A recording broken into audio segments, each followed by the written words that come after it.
Alors attention, vous êtes prêts, c'est à vous maintenant. 5, 4, 3, 2, 1, impro. Je suis là. Ok, je viens par ici. Oui, dites-moi là. Il me faut découvrir la vérité. Ah, je suis spécialisé. Dis-nous tout et dis-nous surtout que Jules n'est pas mort d'amour pour Cléopâtre. Jules est mort d'amour pour moi. Je te donne toutes les autorisations. Je vais... Mais je peux juste regarder le corps ou est-ce que je peux approfondir tes recherches? Approfondis, creuse. C'est vrai. C'est vrai. Je peux découvrir. Oui, vas-y, pas Parce qu'il y a à possible. l'intérieur de César. Dis-nous la vérité. Oui. C'est tout ce que demande le peuple de Rome. Et on a créé un nouveau système de preuves. Un système où les preuves étaient hiérarchisées.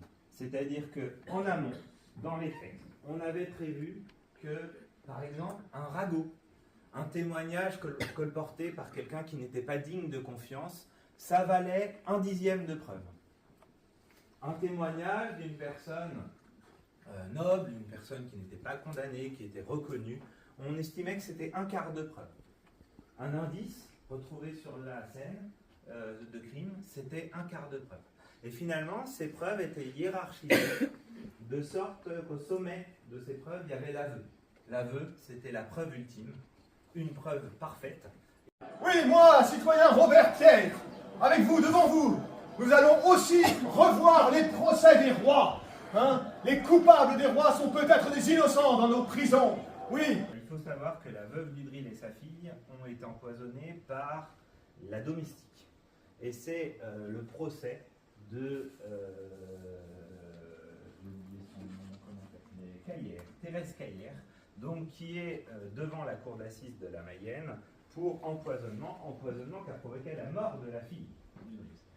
Allons pour cette autopsie. Tenez, mettez votre casque de réalité virtuelle. Merci. C'est une application qui a été faite il y a 500 ans à la base. Oh, regardez.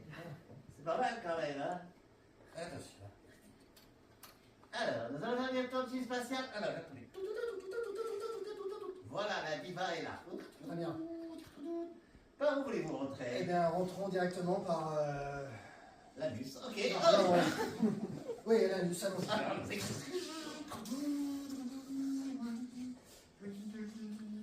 oh, attendez, si on se fait tous les intestins, ça va être assez long, peut-être que temps. Regardez, il y a une coupure là. Ah oui, en effet. Attendez, Une on grande peut coupure. sortir de l'intestin. On dirait une coupure de couteau. Oh, on voit Oui, l'extérieur, en effet, c'est une coupure de couteau. Oui, même de 24 cm à peu près. Attendez, je lance les analyses. Oui, en effet, une lame de 24 cm. Oh, regardez, une trace d'ADN. Ah, intéressant. Je lance tout de suite l'analyse. Ah, ah. Alors, Très bien. est-ce qu'on a un suspect? Peut-être qu'il faudrait maintenant lancer l'ADN sur le vrai Allons-y. corps. Allez, rangeons les casques. Nous allons décryogéniser